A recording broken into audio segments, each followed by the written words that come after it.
Hello and welcome to episode number 554 of Smart Podcast Trashy Books. I'm Sarah Wendell, and today my guest is Monique Patterson. Back in February, Tor announced that they have a new romance imprint called Bramble, and Monique Patterson sat down with me on her first day as VP and Executive Editor of Bramble to tell us all about it.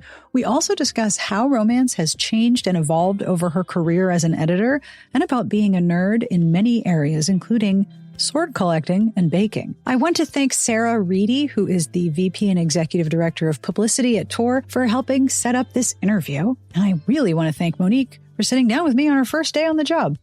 Hello, and thank you especially to our Patreon community. Thank you so much for your support. It keeps me going. It makes sure that every episode has a transcript. Howdy, garlic knitter. If you would like to join our Patreon community, have a look at patreon.com/smartpitches. Monthly pledges start at $1. You can pay for a year up front, and every pledge is deeply appreciated. I also want to say hello and welcome to Trashy, who is one of our newest members. This episode is brought to you in part by my favorite nerdy vitamin, Ritual. Perfection is impossible, so please let yourself off the hook with Ritual. Ritual knows it's almost impossible to get every nutrient you need 100% of the time, so they've made a multivitamin that helps you complete any gaps to support your health. As I've said before, I'm very much a set it and forget it kind of person because I never know what day or year it is. I like solutions that are easy, that I can trust, and that I don't have to think about. I like Ritual because I never have to remember to order more. And I know what each ingredient is and where it came from inside the Essential for Women 18+ because of the traceable supply chain. I also love how easy it is with Ritual. My multivitamins are delivered to my door every month with free shipping always, and I can start, snooze, or cancel my subscription at any time. Plus, the Essential for Women is one of the very few women's multivitamins that's USP certified, meaning what is on the label is what is in the formula. It's also soy-free, gluten-free, vegan-friendly, and formulated without GMOs. I like my nerdy vitamin. Instead of striving for perfect health, aim for supporting foundational health. And great news, Ritual is offering my listeners 10% off during your first 3 months. Visit ritual.com/Sarah to start Ritual or add Essential for Women 18+ to your subscription today. This episode is brought to you in part by my favorite comfortable washable shoes, Rothy's. I have decided after 3 years of pandemic that I am going to finally clean out my closet and donate some clothes and streamline my wardrobe. And am I getting rid of any of my 6 pair of Rothy's? Absolutely, I am not. I can refresh my clothing as much as I want, but my collection of comfortable woven shoes is not going anywhere. Every time I have to dress up, I start with my shoes and I start with Rothy's. Each Rothy's style is woven with a sustainable signature thread that's made from recycled materials, which makes them very soft and very flexible. Plus, they look good and feel great right out of the box with no break-in period. There are so many style options and colors, and I've tried almost all of them. I have the flat, I have the point, I have the loafer, and the lace-up sneaker, and I wear those every time I fly. They're versatile. They come in so many incredible colors. Going to the Rothy's website is a very dangerous proposition. And as I have mentioned, they are all washable. If they get dirty, I chuck them in the washing machine. They come out looking new. Even my points that are 6 or 7 years old at this point. For stylish and comfortable shoes, shop Rothy's. Get $20 off your first purchase at rothys.com/Sarah. That's ROTHYS.com/Sarah. This episode is brought to you in part by Pair Eyewear. I love my Pair eyeglasses. It is so fun to switch up how my glasses look because with Pair Eyewear, I select a base frame and then they have customizable magnetic top frames that are available in hundreds of colors and styles. So I can make my glasses look different so easily. I love how practical my eyeglasses are too. The base frames I have are a remixed blue tortoise, and it's in the Finley style. But my top frame, as I've mentioned, is my sunglasses, which means I don't have to carry a separate pair. I just pop the top frame onto my eyeglasses. It takes up no room in my bag and keeps my eyes very happy. I've also mentioned before that I have always worn glasses and I have always worn bifocals, which can be very expensive. But with Pair, the base frames start at $60 and I can add top frames with limited edition collections like ones developed in partnership with art museums. I love the variety in how my glasses look, and I love knowing that every pair I buy means that Pair provides eyeglasses to a child in need. I've worn eyeglasses since I was 2, so that really speaks to me. Just don't try to flush your glasses down the toilet like I did when I was 2. Get glasses that stay as fresh as your unique style with Pair.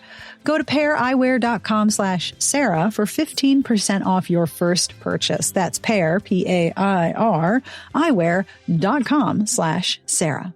Are you ready to learn more about Bramble? Let's do this thing on with the podcast with me and Monique Patterson.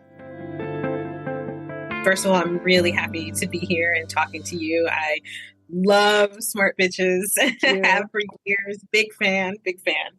My name is Monique Patterson, and I am the VP Editorial Director of Bramble at the Tor Publishing Group, and I oversee all aspects of Bramble itself, as well as acquire titles for it, along with other editors here at Tor. And today is your first day as the VP and Editorial Director of Bramble, right? Yes, it is. Okay, so how many cups of coffee have gone into today?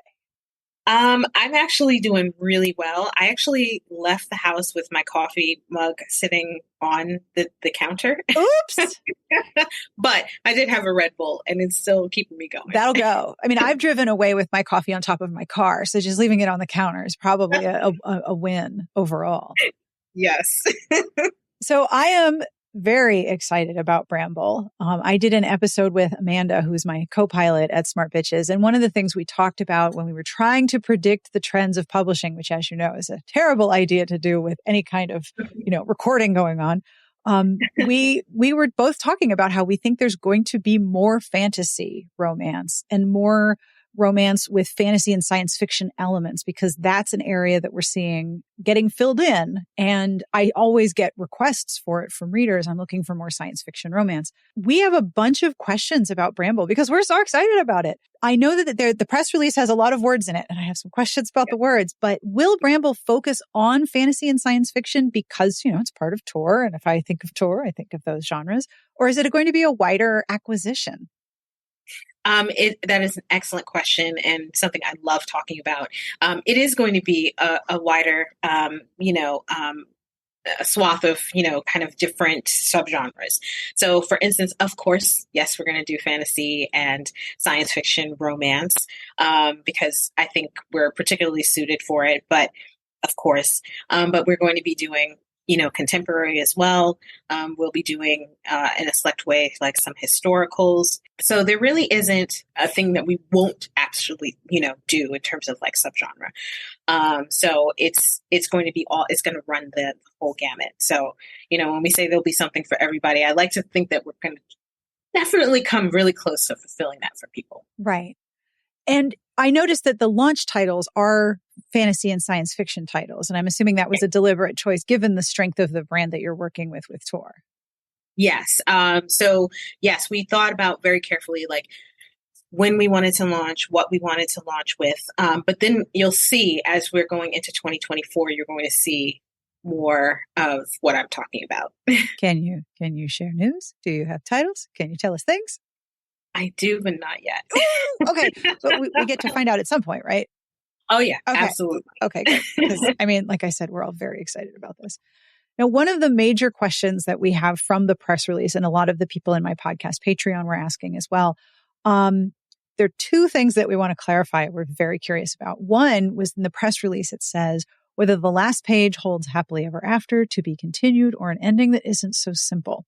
And I'm sure you know that when you come up against the HEA with romance readers, the reaction can be immediate and loud, and a lot of confusion has generated from this press release. Will the presence or absence of an HEA be communicated to readers? It isn't like a conversation we've had, very directly yet. But right. I come out of I was birthed in romance. Funny enough, me too. Yes. So you know this community then. Yes. I was at Avon Books when I first got into publishing. The first book I read was, Joanna Lindsay's, her very first Mallory Christmas novel, so I've been steeped in romance. So my expectation when I pick up something that you tell me is a romance is to have happily ever after. And if that doesn't happen, I am upset. Yes. Even say. So yes, I'm going to say yes. How we'll address it and, et cetera. Not completely sure, but it'll be addressed because I think you have to, Yeah. because I personally just want to know. Right. That's happening. That was my first thought. Like, the ride, I just want to know that when I get to the end, if I'm reading a romance, they're walking off happily with each other. Yeah. Well, my first thought was, Monique's not going to let us down. There's no way. Oh no, not with that. No. I'm also curious about the heat level elements of the press release. I love how I'm doing this whole podcast. Like, I read the press release so closely, so many times, and I don't usually do that with new imprints. Like, I'm very, very excited about Bramble. The heat level is also going to have a wide variety, which I think reflects the trend in romance. And there are people who want as much sexing as is humanly possible, possibly extra human, like lots more sex. And then there's people who are like, I would prefer none. Thank you. Yeah. And I know that you've said in the press release that you're going to have a wider variety of heat levels. Is that something you've put some thought into, how to signal the heat level? I mean, I think it's in the same way that we've always done it, so like when I was at Avon and then when I was at St. Martin's, we never put like, any kind of, like how many chili peppers. I love using the peppers as a signal of the heat level, like 1 through 5. I love using that. I think it's extremely clear. Like, if you tell me something is 5 peppers, I'm going to be like, I understand what I'm going into here. Yes. And so, but we've never done that. We never like put it on the book and said, this is 3, this is 4. This is what we have done is, usually signaled it through the packaging, so what kind of cover and what we're saying in the copy. So like, you knew, like the difference between when I was publishing, say, Frances Ray, back in the day, and Laura Lee. Like you picked up those 2 books and you're like, one of these, I mean, the Frances Ray may be like, off the chain hot, but this Laura Lee definitely is, because, everything about this packaging says that. And I think, that's what we definitely want to continue to do is, and I think romance readers have become, they have always been very savvy about picking that out. And I think, we really want to target the audience, so I don't want, say, someone who reads something that's very, very clean. I'm not going to package it that way, if it's not, if it's a really like, oh, they're swinging from the chandeliers. I'm going to signal that in the packaging. And so that's what we're definitely going to do. And it sounds like you've thought a lot about the language of the packaging, that it's not just the cover copy, it's also the image on the cover. And that's actually kind of a challenge, I think. And one of the reasons I'm really glad I don't work in publishing and making these decisions, because it's very hard to signal heat level with a cartoon cover. With the illustrated cover, it can be very hard to signal heat level. Yeah, it can. And I think, we have other things that we'll be playing with, like when you're talking about I think that can be the challenge of, like, say, when you're doing rom-coms, because in general, rom-coms have a certain kind of look so that you can definitely signal to a rom-com reader, this book is for you. So it can be hard to say super hot and sexy, but you can say it in the copy. You can say this super hot. You can basically just say it outright, and I have, at times. They will go to Bone Town. I'm going to use that. Okay, so what I want is like a little road sign, like New York, Sydney, Bone Town. That's what I want. If I see that, I'll be very excited. So yeah, that can be like, you have to choose like where you can like play it up. But there's room to do that, and it's our job to try and do that to the best of our ability. And it sounds like you have a very solid grasp of who the audience for Bramble is too. Yeah. And that's, something that is going to continue to evolve as we, which is what I want it to do. Like, as things are coming in and we're falling in love with the projects, seeing who we can reach, my whole goal is really to try and do the best job as possible by the author and the book. And, the idea of, trying some new things it's not going to be like, I don't want to oversell and say like, oh, we're going to just do all radical new things that no one's ever seen before. I think you have to be extremely thoughtful if you want to be successful about what you're trying to do, on all levels. Who are you trying to speak to? Who are you trying to reach? are you saying it in the right way with all the things, the book itself, the copy, the packaging? Mm-hmm. Yeah.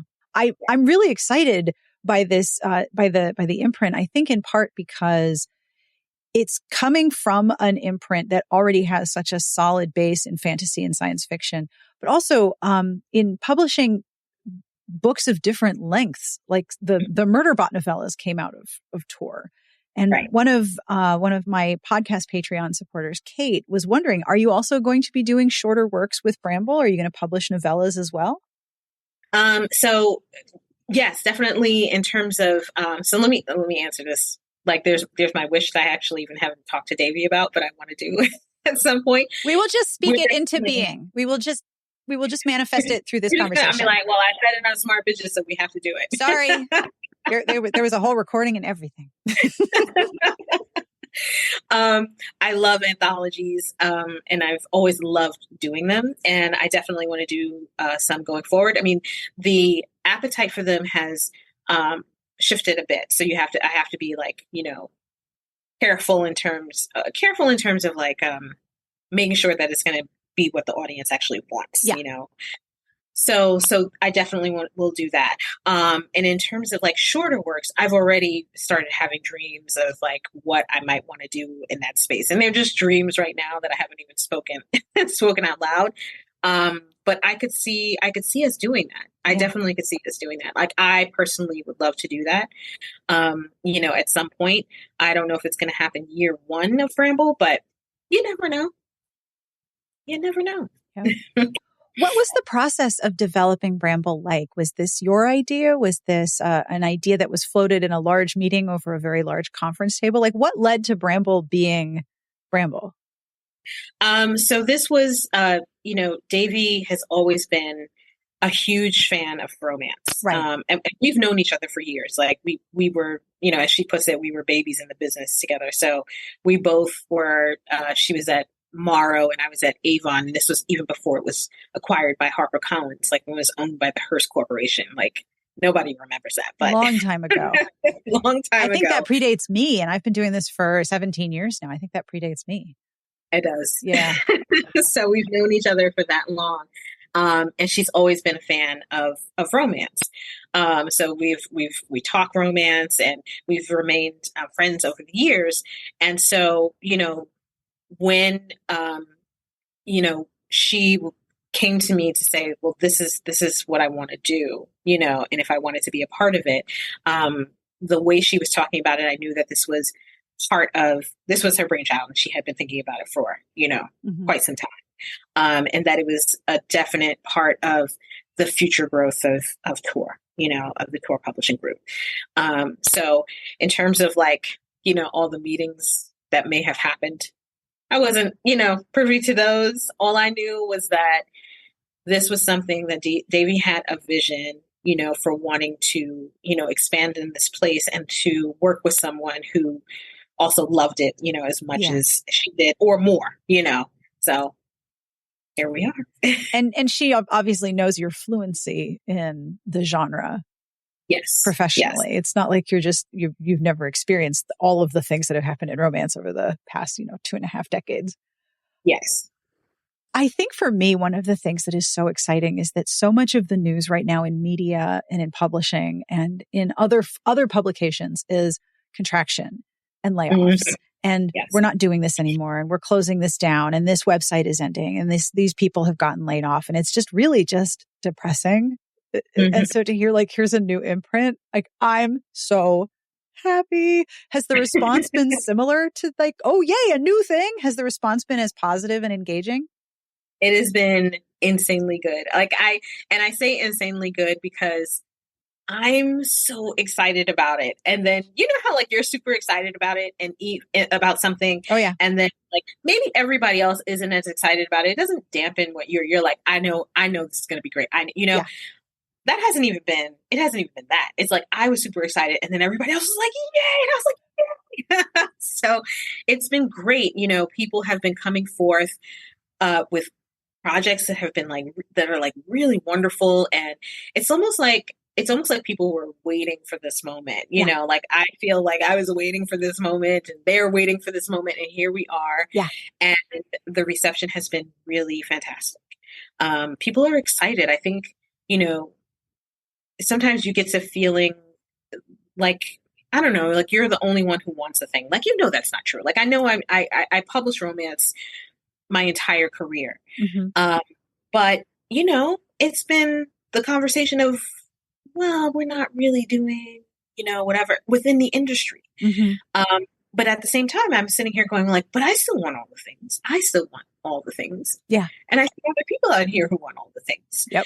So it's been kind of like that level of excitement, you know, where everybody's just super, you know, like it's almost like a new theme park is opened and everybody wants to ride all the rides. I bet you got so many email messages from agents like, I have the perfect project for you. Because there really is a sort of a vacancy in the initial titles that are part of the launch for Bramble. Those are titles that people are like, oh, I want to read another book like this, but there aren't that many. I want to read another book like the Maxwell book, but there aren't that many. And when someone comes to us and says, all right, I really would like cozy space romance, I'm like, that's not a really big list of books right now. Like, I can give you some ideas, but some of them are out of print, right? So now you have the opportunity to be like, I'm sorry, cozy space romance? Please give me 1 second. Yeah. Actually, as we speak, I think I have something that is exactly that in my inbox right now, I think. Isn't that crazy? So when this episode goes out, somebody is going to be listening. They're going to be like, tell me what it is, please. Like, we do a regular feature called the Rec League where people ask us, I'm looking for a book like this, or I'm looking for this flavor. I'm looking for books that have these criteria. And one of the recent one was, I want cozy space romances. I want cozy stories about character-driven stories set in space as opposed to plot-driven stories set in space, which are great, but there's lots of those. And romance is generally a very character-driven genre. So combining those two is awesome. Yes.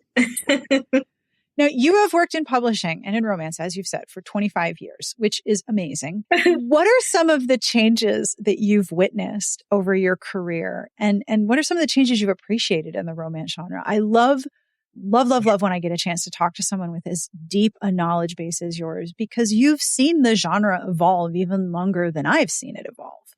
Yeah. I mean, I think it's hard to kind of like pinpoint like, oh, this one change, because romance, it has continued to evolve in this fantastic way. I mean, like, you can see how it has evolved.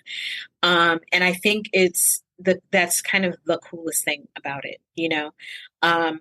People like to, and they say this about other things, you know, like, oh, that's dead and this is dead.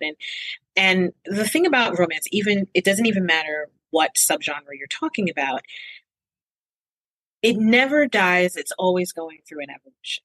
You know, and it is one of those genres that it's like, you can kind of see when, you know, the younger generation is coming into, you know, they're coming out of young adult and they're coming into romance, and how they start to influence, you know, by their own kind of like what they want to see in the market, how that ends up starting to shape, what we end up publishing and the authors that kind of rise to the fore, the new voices that we get to discover. Yeah.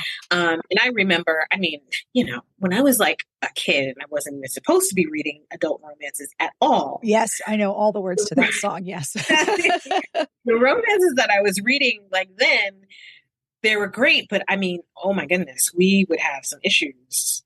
We'd have some issues. Oh yeah. You know, there's like highly questionable things going on in there. And I understand them within the context of the time that they were written. Yes. And what women were allowed to do. You know, yes, there is also the whole conversation about what was understood to be cool and not cool. Mm-hmm. But then there's also the conversation about what women were actually allowed to express and how they tried to work around that. So there's all kinds of stuff at play in there. But you know, it's just, and even the role of women and how, I think that's the coolest thing I love about it is the role, who women are allowed to be in these books, even though they were always written by women. The women that we see coming out, you know, in these books now, they are so much more fully themselves. They have a lot more agency, and I know that was always the point of romance. I would never say that. I think it's about one of the first places where women were allowed to express any kind of agency, especially sexual agency. Sexual agency, especially, yes. So I think that that's always something you can say about romance. And that has continued to evolve. And now you have, I remember where there was a time where I think it was like, wasn't that popular for a woman to be like a neuroscientist or anything, like there were just certain careers that like if she was that, you buried it in the copy. Yeah. And now she's allowed to be that. And now it's a whole field of STEM romances and women in sciences. And yeah. Yeah. So I think that's been the coolest thing, is just to see how romance has continued to evolve, and that's a testament to the people who are writing it, and that's a testament to the people who are fans of it. Yep. That I think that says something really badass about this community, like we just keep evolving. And I think that is really cool. I call that the Bruce Springsteen theory of publishing, especially in romance. There's a song by Bruce Springsteen called Atlantic City. I used to live in New Jersey, so it was like the law that I be very familiar with the discography of Mr. Springsteen. But everything dies, that is a fact. But maybe everything that dies someday comes back. And yes. and that's so true in romance. Like I remember when we started Smart Bitches in 2005, it was all paranormal all the time. Vampires all the way down. Werewolves, absolutely. Everyone. And the urban fantasy was sort of getting started because you'd have the heroines with the legs straight and the leather pants, and then the urban fantasy belt with those square rivets all over it. And there's only that. I know I'm on to you, publishing. I know there's only that one belt, and you just shared it among all of the cover shoots, right? It was just the one belt. It was a Hot Topic belt. Right. That would seem to be the case. Like, who's got the belt now? I need the stud belt, please. I have the leather pants, but they don't have the belt. And paranormal romance, especially vampires and werewolves. Mm-hmm. I think because it was before social media, that trend took a long time to die out. Yeah. And now it's coming back, but you see the characters who have these powers, they're women. Yeah. You have women entering menopause with magical powers. You have women who are witches. You have covens. Covens is so hot right now, which I'm so happy for. Yes. And everything dies and everything comes back. And so what I love, having looked at romance for so long, is knowing that whoever writes to me and says, I can't find this, I'm like, I promise you in like 5 years, it'll be nothing but this. You're okay. It's all right. You're going to be good. This is true. So do you have predictions as to what will be the trends? Can you make predictions, or is that not allowed in publishing professionalism? I mean, I'm sure some people try. I never try it because I don't feel like I would be any good at trying to make that prediction. It's so hard. Like, and don't get me wrong. Like, we all try to make these kind of predictions. Oh, of course. It's a business. There's like a making money part of the business. Yeah. Right. So you're always trying to be like, okay, I think this is something that's about to take off. What you were saying about, paranormal fantasy, et cetera. I mean, like, of course I can say that. Like, I think we can all clearly see that that's been on the rise. I'm super excited to see, even more kind of like dark romances, coming into the paperback space. I want them in every space. I'm like, I want it on audio, I want it in paperback, I want it in ebook, I want it everywhere. Because I love dark romance. I think that's something that is starting to come back, but I also say that because that's what I want to happen. Of course. That's what I want to see happen. I mean, it never went anywhere, but it was, like I in terms of, like I said, expanding and being in more spaces and more formats, et cetera. Yep. And I am going to be publishing some of it. So there's that. Yeah. And the other thing I find so fascinating right now about romance readership is that romance readers are very empowered. And I think this is part of coming out of YA, when YA was so big and so lucrative and so fan oriented. Those readers are now adults who are like, I would like this. I would like more non-binary characters. I would like to see neurodivergence portrayed in more than just one way. I would like to see a lot more expression of sexual identity and trans identity. And one of the things that I love about Tor is how much that has happened. That you have trans characters and that it's not much like any marginalized identity coming into a mainstream. It's not the story of the struggle. It's not just the struggle. It is the existence and the beauty of it as well. Are those things we'll see in Bramble? I hope. Yes. Yes, absolutely. I don't know how you can know that there's more to your world and not include it, you know, unless your goal is to try and not see it. Right. Yeah. And, you know, I'm a woman of color, which doesn't mean that I automatically understand anything. Right. But I do understand some things. Yeah. And the desire that I've always felt to see people like me, you know, in stories, and not just Black women, but like nerdy Black women, you know? Oh, yes. Because I'm a nerdy Black woman. Yeah. And I always have been in more ways than like one, not just the books, but I'm a nerd in a couple of different ways. So there's, you know, just, and realizing that, you know, there's just so many wonderful stories and characters to be seen on the page. There's so many wonderful characters like in our world. And I'm like, how do you not explore that? How do you not have that on the page? Especially when you know that there are people who are like, I want to see myself. I will buy that book. I'm like, I'll give you that book. Yep. Yes. That's why I wrote a Hanukkah romance, because I got so many Christmas romances on my porch come September, October. And I'm like, hold up. It's 8 days. There's candlelight. It's super romantic. The food is fried and delicious and it's super hot. And I want to see nerdy Jews at summer camp. So I wrote them down. And that was my first romance fiction publication that I wrote. It scared the poodle out of me to do that, but that's what I wanted. I wanted to read. I basically wrote my own catnip. That's what I wrote. Yeah. See? Yeah. That's perfect. Yep. So do you remember the first titles you worked on when you were at Avon? And how different are they from the books that you read and encounter now? You know, not radically different. I don't remember the first books. Now, the interesting thing is I do remember the very, very first book that I ever acquired as an editor. And actually, I just did a Facebook post about this. It was called, it was by Rebecca Wade. And it was called, it was an outlaw. Hold on a second. That is, or you just said outlaw. I'm like, yep, I know exactly what era we're talking about. So it was a cowboy romance. Yep. And another genre that's come back now that I think about it. Yeah. You know, I mean, it's super interesting. Like you said, you know, things die and they come back again. Yep. An Unlikely Outlaw? Yes. An Unlikely Outlaw by Rebecca Wade is the first romance that I ever acquired and published. I started in at Avon, and I think I bought that book like somewhere between like 4 to 6 months after I started as an editorial assistant.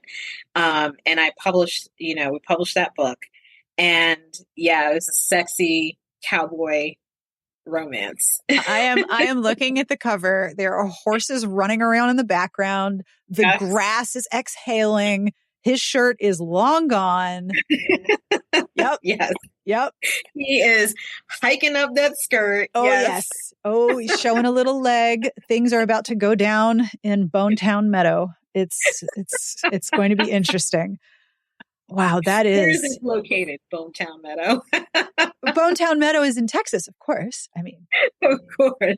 There's many Bonetown locations, but this is Bonetown Meadow. Oh, yeah. Horses are like, whoa, whoa, whoa. We were here first. What are you doing? Right. Wow. I wonder if that's true for most editors, that you remember the first book you acquire. Yeah, I don't know, but I do remember. And I have I have a copy of it at home, you know, and... obviously. I have a copy of the first romance I ever read. Ooh, is it problematic? Oh, my goodness. I know, probably. Ooh, forced seduction. When you go back and look at stuff, you're like, ooh, okay. Oh, yeah. And this was like 1993, 1994. So the politics of being eager to have sex were not a thing that were written into the pages. They had to work around desire on the part of the female as something that was being visited upon her. And yeah. Yes. Mm-hmm. Yes. I remember. Oh, yeah. And how amazing it is to know that you acquired An Unlikely Outlaw, and now you're acquiring Jennifer Armentrout. And even those are totally different genres and very different portrayals of agency, the heart of that story is still going to be a romance. Yes. I think of like when you think about how, talking about the book that I first acquired, and actually just to be clear, that's the editor for Jennifer is Ali Fisher, who is amazing. Yeah. How there are certain things that we don't like in terms of like what we want as romance readers, kind of stays the same. There's some core things that stay the same. Absolutely. But then there's also this, evolution of, the characters, their agency, who they are in the world, how they see themselves, and how that can happen with the core things that we still want. Always just kind of like everything revolves around that. It's all tied together. It's all necessary. It's all of it matters. All of it plays off of each other. Yep. But, it's how like, you and I can sit here and talk about like, oh, I remember back then and we loved it. Yep. We didn't know but we loved it. And then like now today we're like, we're different people. We're older. We're hopefully a little bit wiser. Oh, gosh, I hope. And have grown up, and all that stuff. And we love it still, it's new iteration in its new form. And then we're probably going to love it in its next iteration, which is being right now, I believe. Oh, I wouldn't still be running the site if I didn't think that was true. I think the longevity of romance and other forms of genre fiction are drastically underestimated. Now, you mentioned a few minutes ago that you are a nerdy Black woman in a number of ways. What are the ways in which you are nerdy? I wish to know, please, if you don't mind sharing. This is very relevant to our interests. Because we're basically nerdy romance fans at Smart Bitches. It's kind of how we roll.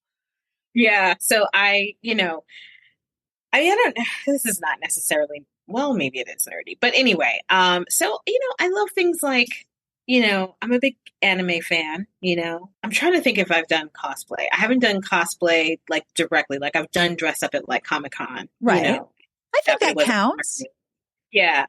Loved it. And, absolutely will do it again. Well, it's just another expression of agency, right? Yes, absolutely. I love things like appreciation of the weapon, which is like samurai swords. So I began collecting those. It's a small collection at this point, very small. And I've been thinking I kind of like collect samurai swords the way I collect my tattoos or do my tattoos. So it takes me a long time to kind of like figure out what I want next, So like I can spend 5 years just kind of ruminating on what I want, and then I'll decide, that's the tattoo that I want. So I kind of approach my samurai swords the same way, like what I want. So I just kind of like circle around and just kind of look at things, and and then someday I'm gonna be like, that's the next one. So cool. Please tell me you bring your samurai swords to sales meetings. Like they're in your office, like, okay, we gotta talk to Monique about budget. Does she have a sword? I'm like, I guess you could say technically I do. Like if I'm in, the room where they're mounted on my wall and they can see them behind me while as I'm presenting.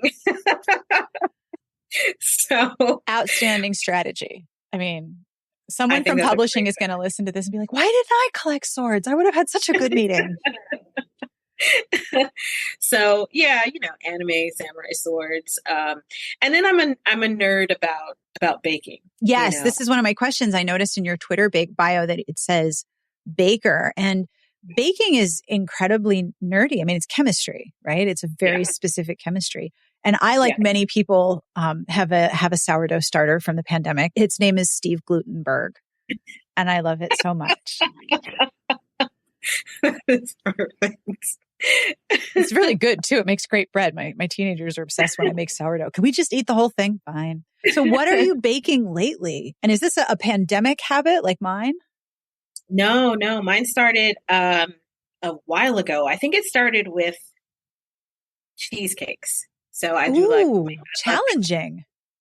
Yeah, I love making cheesecakes. And then, and the nerdy part comes in, not so much because I'm really good at the science of it. I'm good at the investigation part, right? So when I want to make something, like I'll try something, and if it doesn't come out the way I want it to, I then begin investigating. So, eventually my whole kind of the way I approach baking now starts with the investigation. So I want to try something. I'll look at 12 different recipes, right. And then I'll decide on something, or I'll modify it based on this or whatever. If something goes wrong with it, I'm like, I got to look into it. And they'll be like, you should really use a copper bowl so like I will go deep dive. And then I'm super curious about like taste and texture, so I have, all my extracts, and then I redid my whole kitchen. Ooh. Because I was like, this is not an eating kitchen. This is a baking kitchen. So I did a double oven, and I did I have an industrial baking rack. And because I went through a phase where I was doing sugar cookies a lot, and, there's a lot of like, I needed to cool them, and, I needed the stacks, and then I was taking orders and, because I was just like completely nerding out. And I also nerd out on decorating, so I love making things look beautiful. So I work with basically all the things. So fondant and Italian meringue buttercream and Swiss meringue buttercream and, modeling chocolate. And, I have molds, I have stencils, I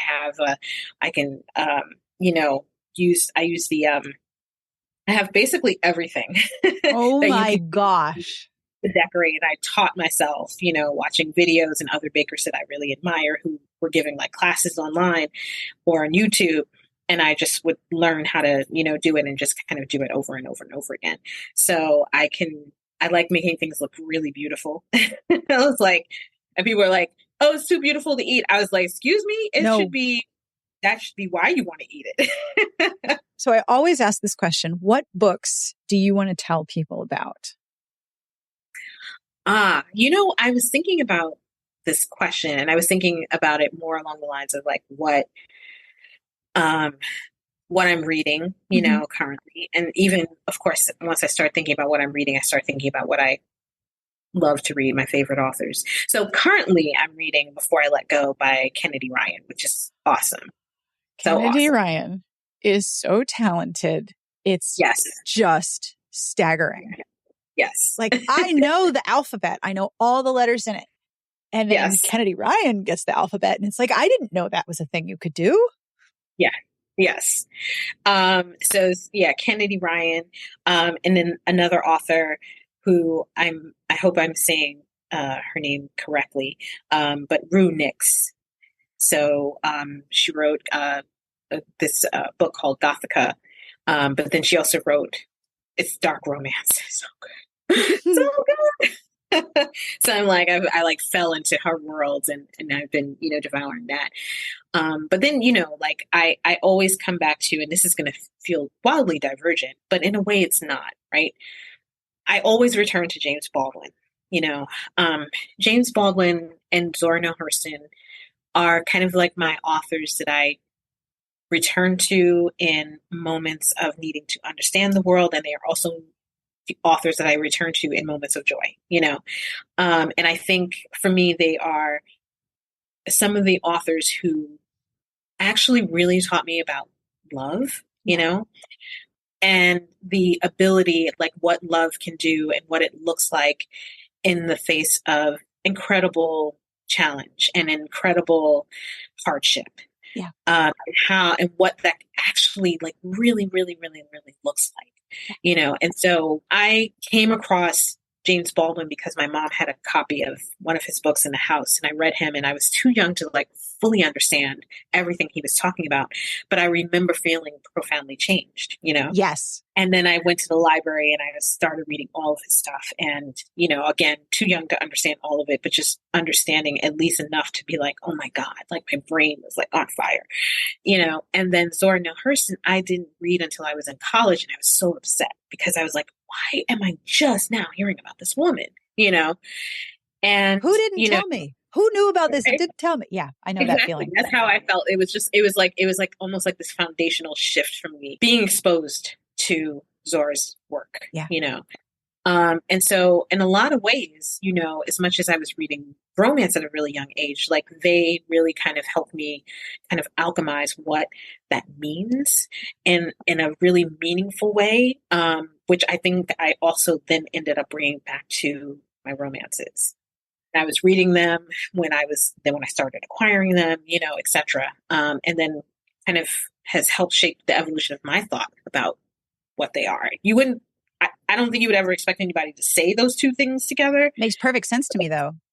Because one of the things I love about reading James Baldwin's writing is I love reading writers who do the incredibly difficult work of reframing the way you see things when the default is so pervasive and so strong that it's hard to break the frame and say, actually, what if you considered things this way? Like, and you're right. It just like blows your mind. And romance does that all the time. Romance does the work of reframing. This is what sex is. This is what romance is. This is what a healthy relationship looks like. Romance is going to be like, no, what if we reframe that? What if we share it in a different way? And Kennedy Ryan does that. Yes. And I love how, in romance, how, like in other stories, it's like, well, you've got to get the thing and, bring back the boon and go down into the cave and rescue it. And you got to get the thing. And it's the quest and, and everything. Yeah. And in romance, you don't win in the end unless you deal with your shit. Like, you have to deal with your demons and wrestle them to the ground in order to get your happy ending. Like you have to deal with your inner stuff. Yeah. And the quest is a symbol of that. And you see that played out with, if it's done well, you see that the character does have to face a lot of inner demons and whatnot. But I love how that is, romance almost like strips it down bare and is like, if you want this love, that is the best love that you've experienced in your life, you have to overcome your fears in order to have it. Yeah. Let's do that. Yeah. If you do not, you will not have it. Yep. And I love that romance does that. Yeah. One of the essential elements of romance is identity and being identified and being seen, but also being your authentic self, which can be incredibly painful in the face of a lot of forces that can tell you to not be your authentic self. Which brings us back to James Baldwin, who exactly deals with that all up and down in his work. Yes. And just his life is just fascinating. But it's so rooted in love. It is so rooted in love. And I find that utterly, amazing and powerful and just, like I will stop because I can keep talking about that. If you would ever like to have an extended conversation for the podcast about romance and James Baldwin, I'm 100,000% here for it. It would be a beautiful thing. I will take you out. I will do that. If you say, let's do it like a month from now, I will do that. I will be there for it. I would be honored. I will just hit record and sit back and hold my tea and be like, yes. Yeah, absolutely. Let's do it. Absolutely. So where can people find you if you wish to be found on the internet? So I can be found, I think probably the best place to find me is on Instagram. Yeah. So it is Monique. So MONIQ _NYC _ and that's on Instagram. Awesome. I will link. Thank you so much for doing this and taking time out of an extremely busy first day to talk to me. I'm so honored that you agreed. Thank you so much. And seriously, we're so excited about Bramble. Well, thank you for having me on. Thank you for letting me talk about romance and James Baldwin and all kinds of cool stuff. I'm really excited. And that brings us to the end of this week's episode. Thank you so much to Monique for agreeing to sit down with me and do a whole interview on her first day at Bramble. You can find all of the links, all of the books, and all of the things we talked about in the show notes at smartbitchestrashybooks.com/podcast. I always end with a bad joke, and this week is no exception. This joke comes from the podcast Discord, which is a benefit of signing up for the Patreon. It is truly a lovely community. We talk about books and TV shows and recipes and what we're crafting and what we're playing and what we're listening to. It's really lovely. And I am so very grateful to get to hang out with everyone there each day. This joke is from JF Hobbit. Are you ready? Okay. What do you call a magician that lost their magic? Give up? What do you call a magician who lost their magic? Ian. Ian. Thank you, JF Hobbit. On behalf of everyone here, we wish you the very best of reading. Have a wonderful weekend, and we will see you back here next week. Smart Podcast Trashy Books is part of the Frolic Podcast Network. You can find more outstanding podcasts to subscribe to at frolic.media/podcast.